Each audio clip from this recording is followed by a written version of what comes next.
माना, यानी कि लेट्स दो क्रमागत संख्या कौन कौन सी हो जाएगी? दो क्रमागत धनात्मक पूर्णांक, ठीक है, धनात्मक पूर्णांक। माना दो क्रमागत धनात्मक पूर्णांक क्या क्या हो गए? एक्स व एक्स प्लस 1 है, ठीक है, चलिए समझ सॉल्व किया। अब प्रश्नानुसार सीधा एक दो लाइन में प्रश्न है बेचारा। प्रश्नानुसार में क्या बोल रहा है? इनके वर्गों का योग, तो इन दोनों का वर्ग करना और बीच में प्लस लगा देना है, बीच में प्लस लगा देंगे। इक्वल में क्या हो जाएगा? वर्गों का योग कितना है? 362, ये है 362। अब देखो सॉल्व करेंगे तो ये हो जाएगा एक्स स्क्वायर प्लस, इसको खोलो सूत्र से, A square plus B square plus 2ab से, तो सीधा क्या बता रखा मैंने? एक्स का स्क्वायर मतलब ए का स्क्वायर, एक्स का स्क्वायर, फिर इसका भी स्क्वायर कर दो, 1 का स्क्वायर 1 ही होगा, प्लस 2ab, ए और बी, तो 2ab आपस में गुणा, 2 एकम 2 और x कितना हो जाएगा? 2x, 365। अब देखो इसको थोड़ा जोड़ देते हैं, एक्स स्क्वायर जुड़ जाएगा, इसको थोड़ा क्रम से लिख देते हैं, 2x प्लस 1 और ये 365 इधर आएगा, क्या हो जाएगा? माइनस का हो जाएगा, उधर क्या बचेगा? 2x स्क्वायर प्लस 2x, 1 में 365 में से एक घटा रहा है लेकिन माइनस की बड़ी संख्या है, तो क्या बचेगा मतलब माइनस 364, क्या बचेगा? माइनस 364।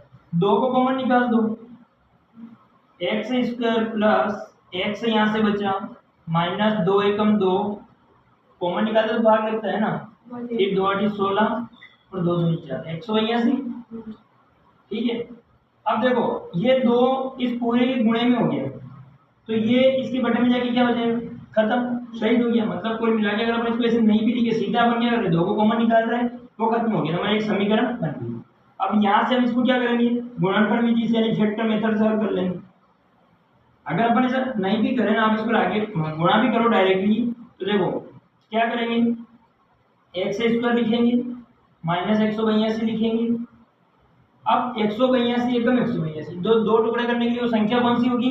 जिसको गुणा करें 182 और घटाएं प्लस करें जो भी करें एक आ जाए, तो वो संख्या कौन सी? 13 और 14। तो हम एक 13 ले लेंगे x और एक लेंगे 14x।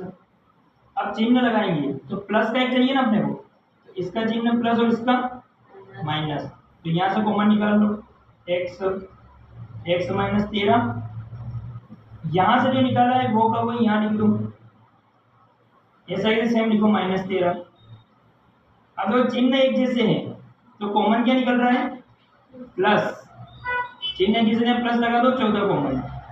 तो एक कंडीशन तो क्या बन गई? एक टुकड़ा तो क्या बन गया? x माइनस 13, ये दोनों कॉमन ले लिया और एक बचेगा x प्लस 14 इक्वल में 0। अब देखो x की वैल्यू कितनी आ जाएगी? ये माइनस का 13 एक के बाद 0 के बराबर में रखेंगे तो 13 उधर जाएगी, क्या हो गया? प्लस का, और 14 उधर जाएगी, क्या हो गया? माइनस का। अब हमारे आंसर में धनात्मक पूर्णांक है, तो ऋणात्मक संख्या का तो काम ही नहीं है ना, प्रश्न में खुद ही कहा है, तो वो तो हमारा आंसर हो ही नहीं सकता। तो हम एक आंसर लेंगे यहाँ से कोई सा, तो हम x का एक मान लेंगे धनात्मक मान लेने पर, यानी कि 13 लेने पर।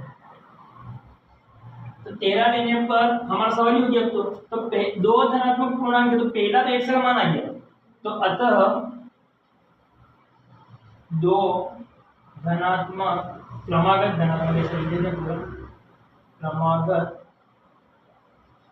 धनात्मक पूर्णांक, ठीक है।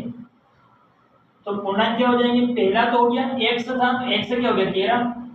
दूसरा क्या? दो धनात्मक पूर्णांक 13 व 14 है। बस तुम्हें पता होना चाहिए ये 14 प्लस का कैसे हुआ, ये इसमें मान रखने की वजह से हुआ, वो वाला 14 है ही नहीं, उसको तुमने नेगलेक्ट कर दिया माइनस।